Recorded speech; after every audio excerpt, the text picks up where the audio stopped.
Market में सबसे बड़ा प्रॉब्लम क्या होता है? ओवर ट्रेडिंग, लेट एंट्रीज और रैंडम डिसीजंस। और ऑनेस्टली अगर मैं बोलूं तो ये किसी बिगनर से ज्यादा इंटरमीडिएट ट्रेडर के साथ होता है, क्योंकि एक इंटरमीडिएट ट्रेडर के पास इंडिकेटर्स तो होते हैं लेकिन प्रॉपर लेवल्स नहीं होते, और बिना लेवल्स के ट्रेड करने का मतलब है अंधेरे में तीर छोड़ना। इसी प्रॉब्लम का सिंपल, लॉजिकल और प्रोफेशनल सोल्यूशन है पिवट पॉइंट्स। आज के इस वीडियो में हम देखेंगे कि पिवट पॉइंट्स होते क्या हैं और कैसे आप इनको अपनी ट्रेडिंग में अप्लाई कर सकते हैं without over complicating anything. No theory overload, सिर्फ प्रैक्टिकल ट्रेडिंग लॉजिक के साथ। Hi everyone, welcome to Fingrad. मेरा नाम है हर्षित दीक्षित और चलिए शुरू करते हैं अपना ये वीडियो और जानते हैं कि what is pivot points.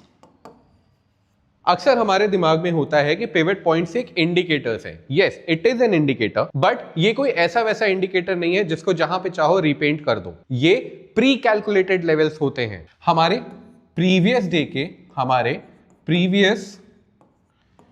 Day का हाई,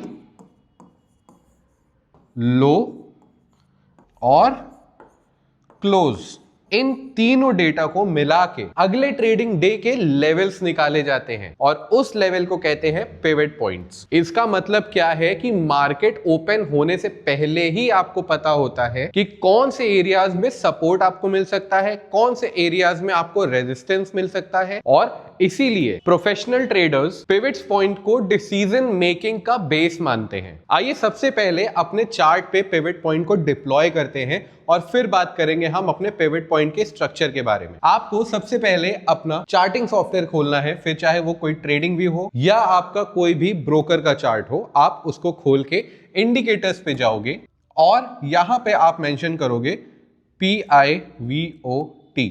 ठीक है, आप जैसे ही पिवट्स लिखोगे आपके पास एक इंडिकेटर आएगा पिवट पॉइंट्स स्टैंडर्ड के नाम से। आप इसको क्लिक कर दोगे तो आप देखोगे आपकी स्क्रीन पे कुछ इस तरह से लाइंस बन के आ जाएंगी। सबसे पहले एक काम करते हैं कि इसको थोड़ा सा क्लीन कर लेते हैं।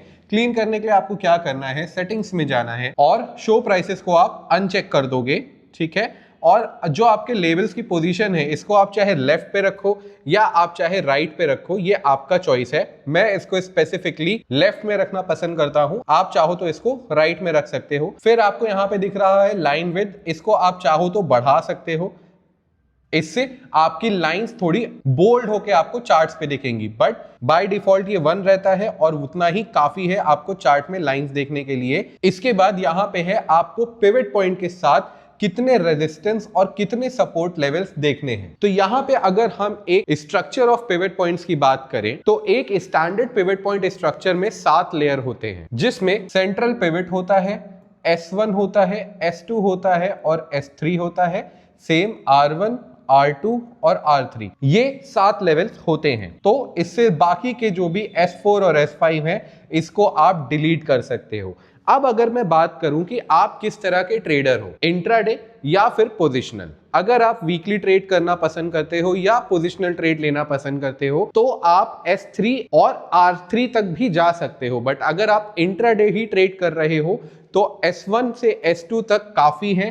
S3 और R3 की आपको जरूरत नहीं पड़ेगी मेजॉरिटी ऑफ द टाइम, क्योंकि पिवट्स बेसिकली मार्केट का एक बैलेंस पॉइंट होता है। यूजुअली मार्केट इस रेंज में रहता है जब तक कोई बहुत बड़ा इंपल्सिव मूव ना आ जाए। अब बात करते हैं कि अगर हमको चार्ट में ये 5 लेवल्स दिख रहे हैं, ठीक है, तो इसका मतलब क्या होता है। पिवट को रीड करने का एक बेसिक स्ट्रक्चर होता है कि अगर प्राइस अपनी क्लोजिंग सेंट्रल पिवट के ऊपर कर रहा है, इसका मतलब है कि मार्केट बुलिश है। और वहीं पे अगर मार्केट में प्राइस अपने पिवट के नीचे क्लोजिंग दे रहा है, इसका मतलब है कि मार्केट बेयरिश है। ठीक है, इसका मतलब है कि मार्केट बेयरिश है। तो हमें क्या समझ में आता है कि पिवट पॉइंट्स बेसिकली और कुछ नहीं है, चार्ट पे प्लॉटेड वो लेवल्स हैं जो ऑटोमेटिक प्लॉट हो रहे हैं पिछले दिन के हाई, लो और क्लोज को कैलकुलेट करके जो वैल्यू आती है उसके हिसाब से। ये सपोर्ट और रेजिस्टेंस का काम करते हैं। जब भी हमको सपोर्ट या रेजिस्टेंस में ब्रेकआउट या ब्रेकडाउन मिलता है तो हमको क्या मिलता है, एक ट्रेंडिंग मार्केट। सेम चीज आपको यहां पे देखने को मिलती है। आपको मैन्युअली सपोर्ट और रेजिस्टेंस ड्रॉ नहीं करना, आपको सिर्फ क्लिक करना है स्टैंडर्ड पिवट पॉइंट्स पे और आपके चार्ट में ऑटोमेटिक लेवल्स मार्क हो जाएंगे। यूजुअली पिवट पॉइंट्स 3-4 तरह के होते हैं, हम यहां पे देख लेते हैं कैसे। आपको सेटिंग पे जाना है, यहां पे आपको दिखेगा टाइप, और टाइप पे जब आप क्लिक करोगे आपको 4-5 तरह के मिलेंगे। Traditional, Fibonacci, classic, कैमरेला।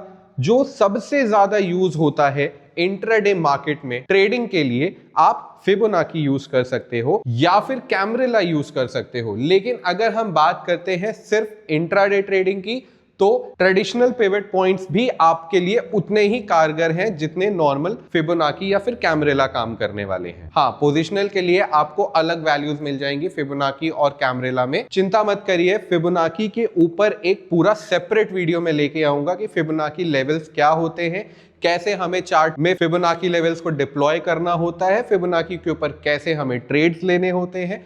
तो चैनल को जरूर सब्सक्राइब करिएगा और बेल नोटिफिकेशन आइकन पे क्लिक करिएगा ताकि आपको लर्निंग वीडियोस के अपडेट्स टाइमली मिलते रहें। तो अभी वापस चलते हैं हम अपने पिवट पॉइंट्स के ऊपर। अब आइए बात करते हैं कि हम पिवट पॉइंट्स को यूज कैसे करेंगे इफेक्टिवली। मैं यहाँ पे आपको इसको इंट्राडे में यूज करने का तरीका बता रहा हूं। आप इसको पोजिशनली भी ट्रेड कर सकते हो, लेकिन पिवट पॉइंट्स इंट्राडे में बहुत अच्छा काम करते हैं और इनको सही तरीके से अगर हमने मास्टर कर लिया, ट्रेडिंग में कन्विक्शन हमारा बहुत स्ट्रांग हो जाएगा। सबसे पहले अगर हमको इंट्राडे ट्रेड करना है तो हम 5 मिनट का टाइम फ्रेम यूज करने वाले हैं। अगर हमको इंट्राडे यूज करना है, ट्रेड करना है, तो हम 5 मिनट का टाइम फ्रेम यूज करने वाले हैं, राइट। और इसके बाद हमको देखना कहां है, और इसके बाद हमको देखना क्या है कि प्राइस की ओपनिंग कहां हो रही है। ठीक है, प्राइस की ओपनिंग से मेरा मतलब क्या है कि मॉर्निंग में जब हमारी फर्स्ट कैंडल क्लोज हो रही है वो कहां पे क्लोज हो रही है। जैसे हमको क्या दिख रहा है, ये हमारा पिवट पॉइंट है, ये जो लाइन है ये हमारी पिवट की लाइन है। जब भी मार्केट हमारा पिवट पॉइंट के ऊपर क्लोज हो रहा है और R1 के नीचे ट्रेड हो रहा है तो हम सिर्फ बुलिश ट्रेड लेंगे, हम बाय साइड एंट्री करेंगे और हमारा पहला टारगेट होगा R1। ठीक है, और हमारा पहला टारगेट होगा R1। जब हम R1 तक अपने टारगेट को अचीव कर लेंगे, देखिए कोई भी इंडिकेटर अकेले यूज नहीं करना चाहिए। अगर आप कोई भी इंडिकेटर यूज कर रहे हैं अकेले तो आपकी विनिंग एक्यूरेसी बहुत कम हो जाती है। इसलिए हमेशा 2 या 3 इंडिकेटर्स को एज अ सेकेंडरी कंफर्मेशन लेके चलिएगा। बट यहाँ पे देखिए आपको पिवट पॉइंट यूज कैसे करना है। आपका प्राइस पिवट पॉइंट के ऊपर चल रहा है, आपका प्राइमरी टारगेट हो गया R1। अब R1 का जब आपका टारगेट अचीव हो गया, अब आप यूज करोगे मूविंग एवरेज का अपने प्रॉफिट्स को ट्रेल करने के लिए। ठीक है, या तो R1 अचीव करके आप एग्जिट कर दोगे, ठीक है, या फिर आप यहां पे डिप्लॉय करोगे मूविंग एवरेज, और जब भी मूविंग एवरेज के नीचे प्राइस क्लोजिंग दे देगा तब आपको अपना पोजीशन कट डाउन कर देना है, नंबर 1। अगर आप बाइंग कर रहे हो, अगर आप सेलिंग कर रहे हो तो आप पिवट के ऊपर जब क्लोजिंग हो रही है आप अपने पुट सेल कर सकते हो, क्रेडिट स्प्रेड्स बना सकते हो, रेशियो स्प्रेड्स बना सकते हो, और जैसे ही पिवट के नीचे प्राइस दोबारा क्लोज करे अपनी उस लॉन्ग पोजीशन से आप एग्जिट कर सकते हो, नंबर 1, राइट। वहीं पे अगर आपको दिखे कि पिवट के नीचे प्राइस क्लोज हो रहा है तो सबसे पहला टारगेट आपका होगा S1, और जैसे ही आपको S1 का टारगेट मिल जाता है आप पार्शियल प्रॉफिट बुकिंग कर सकते हो और एक्सपोनेंशियल मूविंग एवरेज की हेल्प लेके अपने प्रॉफिट्स को ट्रेल कर सकते हो, अपने टारगेट को ट्रेल कर सकते हो S2 लेवल के लिए।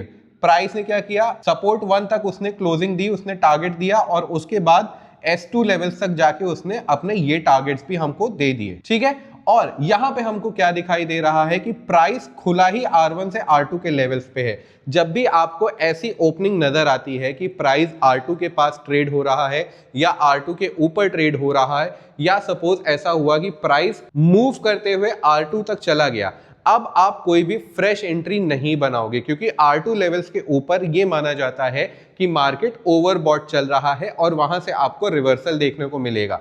सेम S2 लेवल्स के लिए भी है। अगर मार्केट S2 लेवल्स के नीचे ट्रेड कर रहा है, अगर मार्केट S2 लेवल्स के आसपास ट्रेड कर रहा है तो आप कोई फ्रेश सेलिंग की पोजीशंस नहीं बनाओगे, क्यों? क्योंकि वहां से मार्केट रिवर्स कर सकता है, वो एरिया ओवरसोल्ड का एरिया कहलाता है। देखिए सिंपल सी चीज है, मार्केट कहीं तक भी जा सकता है, S1 से S2, S3, S4, S5, इसका कोई भी प्री एजम्पशन नहीं हो सकता। लेकिन मेजॉरिटी ऑफ द टाइम आप जब ट्रेंड जा चुका है, अपनी कोई भी पोजीशन फ्रेश नहीं बनाएंगे। जैसे यहां पे आपको दिख रहा है कि R2 के ऊपर मार्केट ट्रेड कर रहा है, इसके ऊपर जाने में इसको टाइम लगा होगा, तो it's better to skip this trade. यहां पे आपको देखने को मिल रहा है कि ये सेंट्रल लाइन हमारी पिवट की लाइन है।